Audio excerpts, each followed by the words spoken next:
All guests on ZASLOW Show 2.0 brought to us by the official beer of the program. You know, we're talking Johnny Cuba, European roots of the Caribbean soul, a refreshing German lager in a can. Go to johnnycuba.us. You find the nearest location to you. How else do you think we're going to enjoy WrestleMania this weekend than sit on the couch in the ZASLOW Mansion family room with an ice-cold Johnny Cuba in our hand? Make sure you always drink responsibly, and don't forget Johnny Cuba's mantra, stay tranquilo. And joining us now, you see him on ESPN television. You hear him sometimes with me on ESPN radio, and huge pro wrestling fan. That's how you know you could trust somebody. David Dennis Jr. here with us. You know, you probably experienced this, right? Where when I was growing up, David, as a huge wrestling fan, it was not cool. Major stigma with pro wrestling. It was like my thing that I had to myself. I didn't really have anybody that I could talk about it with or enjoy it with. It was my thing that I watched in my home, you know? But when you would run into somebody who you learned they also like pro wrestling, oh my God. Do people love talking about anything more than pro wrestling together? It's like the meme of like guys just sit around naming 90s basketball players back and forth. It's the same thing with a wrestling fan. You just go back and you're just like, Tito Santana. And then somebody's just like naming somebody like Marty Jannetty. And you can just do that for hours. It's the best. Like, well, and I'm with you. Like when we were kids, it was not cool to like wrestling.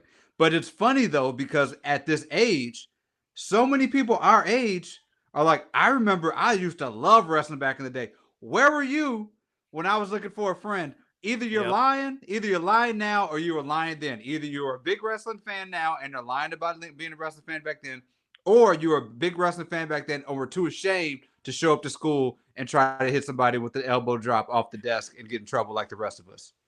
Have you ever been to WrestleMania? So I've been to 2 WrestleManias. So I was at WrestleMania 34 in Orlando, Roman Reigns Undertaker main event. 33, 33. 33. The first one where they were like, we should probably do 2 nights, but they were like, we're not doing 2 nights. It was like a 6 or 7 hour event. But I was also WrestleMania 30. I was in the building when Brock Lesnar beat the Undertaker. Wow. It was in the Superdome. Mm-hmm. I've been to a lot of sporting events as you have. I've never heard a sporting event, a crowd in a sporting event so devastated than when the Undertaker lost. So is that your all-time favorite in-person pro wrestling moment? I don't even know if it was a favorite because like it was such a surreal moment, right? It was such a surreal moment. I was actually about to go get some concessions. I thought it wrapped up, about to walk away, and Brock Lesnar got the pin. It was absolute. There was nothing like it. It was like a one-of-one wrestling experience. But it was kind of made up for it, where at the end of the night, Daniel Bryan wins the titles. That was like an incredible moment to be at, right? Yeah, but the crowd booed like up until like the first 5 minutes of that match. They booed. So you remember there was a women's rumble, I think, right after that, and the crowd booed the entire women's rumble over the Undertaker. And then 5 minutes into the main event, people were still booing over it. Do you have a favorite moment like growing up when you realize, oh my God, I love wrestling so much?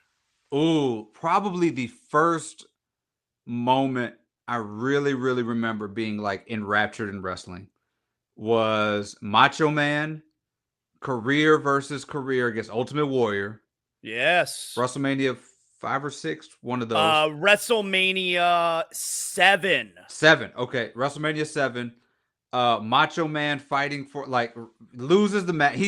Elbow drop over Ultimate Warrior like 10 times. Yeah. And I was like, oh my God, he's killing the Ultimate Warrior. Like this is the worst thing that ever happened to me.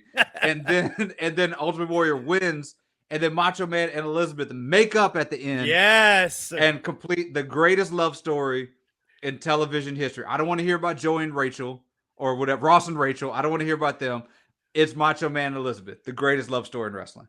Great call from Gorilla Monsoon. Not a dry eye in the house. yes. As Miss Elizabeth and the Macho Man reunited. That's an amazing WrestleMania moment. Really, that's a great childhood memory. So what is this weekend like for you? What's the setup in your household? So I'll be in Bristol. So there's no home setup for me right now. I'm going to Bristol to do NBA playoff preview. Like I thought, so the thing, WrestleMania had previously fallen right around my son's spring break, right? It's And usually a few weeks before right now. usually it's a few weeks, but it's right at his spring break / my birthday. So like between all those things, it's hard to like rally the troops and let's go do WrestleMania. And then I was like, they moved it back, perfect, but they moved it back to opening weekend of the playoffs. So it's gonna be like touch and go. I'll be in Bristol doing morning sports centers, and then at night we should have a little bit of a better setup to watch. I'll be back here in time at home for Sunday night. So I'm geared up and ready for it. All-time favorite wrestler is who? Oh, all-time favorite wrestler. It had always been Ric Flair. For a long time had been Ric Flair. And I think but Roman is like creeping up there, man. Like really? Roman is really creeping up there in terms of all-time faves. Shawn Michaels is an all-time fave. For a while, it was Sasha Banks was like, for my dog is named Sasha Banks, by the way. Like that's how much I love Sasha. So I really probably have to update where I'm like my actual ranking of who's my favorite wrestlers. But it's I mean, Daniel Bryan is up there. I saw them in ROH way back when he was Bryan Danielson, which he is now again. But probably all time, it traditionally has been Ric Flair. Do you get upset in today's day and age still when you have to defend your love for pro wrestling to someone who doesn't understand it? I feel like if you don't understand it, you're missing out. Like this is on you if you don't understand wrestling. Like don't try. Like I feel like you're trying to be too cool for school. Like you're trying to, like, it is, cities are bidding for it. There's people all, like, it is a universally understood thing. If you're like, I don't get wrestling, like you're just trying to be anti and too cool. Actually, by the way, while we're talking, this is when we do radio and I'm sipping some water. This is it. WrestleMania in Orlando. That's a WrestleMania 33 cup. That's right. Yep. Every single time. But yeah, I don't. Yeah, don't be too cool for school. Yeah, like I just say to people, like, look at the crowd. Everyone is having a great time. You're upset with people who are having a great time. Like, why would you be critical of people who are enjoying themselves? And it's compelling. Like, okay, so you pull up the Attitude Era episode of Monday Night Raw and you say, David, defend this. I may have some trouble sometimes defending it.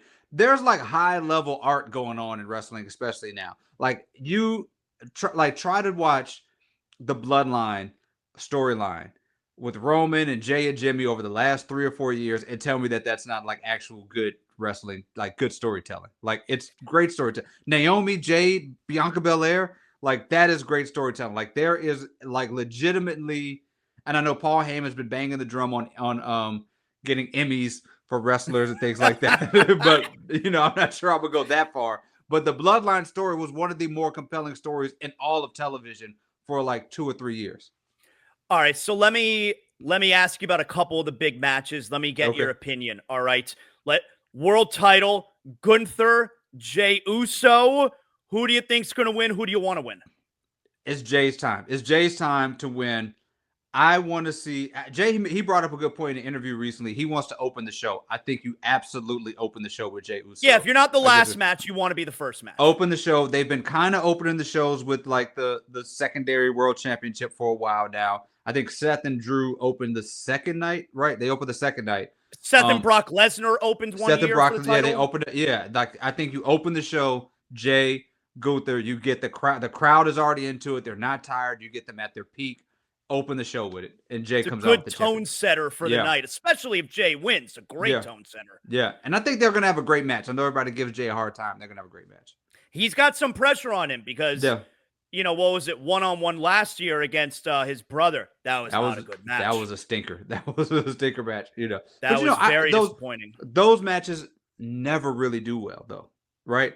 Like when you have a tag team break up, it's rare that their first match back is really good. It's not like your Shawn Michaels and Marty Jannetty. How about the women's WWE Championship?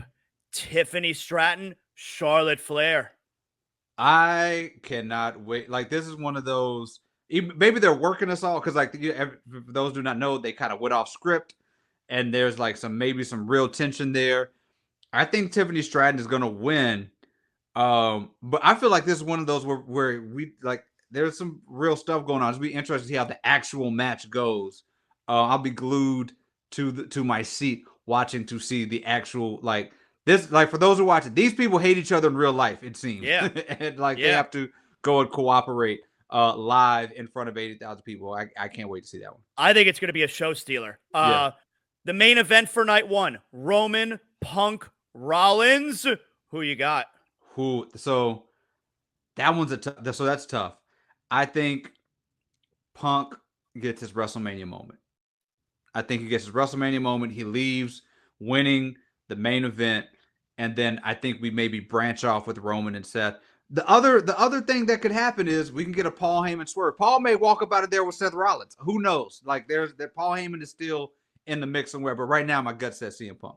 And you do agree that this is a main event. Like, you don't have to main event Sunday night. Main eventing Saturday night is the main event. It is a main event. It's better than when they were like, we have like when they say the Rock and Stone Cold main event at WrestleMania 19. They did not. They were like a Rock and Hulk Hogan main event at WrestleMania 18. Right. They did not. They may have had the biggest match. They may have been the match we talk about. They did not go on last. They did not main event. There are two main events this year, into Saturday, into Sunday. Nobody else's main event. I don't want to hear it. What do you think? Who do you think? Like, are we getting Randy Orton? Is he going to have a match against like a mystery opponent? Yeah, that's weird, right? Like, I don't know. There's been some like Aleister Black rumor mill stuff going on, but I don't know if you want to have somebody return to take out Randy Orton, who's a good guy. You know, like that's a weird thing. I was up until the 11th hour thinking that Kevin Owens' injury was a work, so like I didn't want to believe it. It's a real thing, and that's sad to see. I don't know. I think Randy Orton. Hopefully he has an angle or something. Yeah.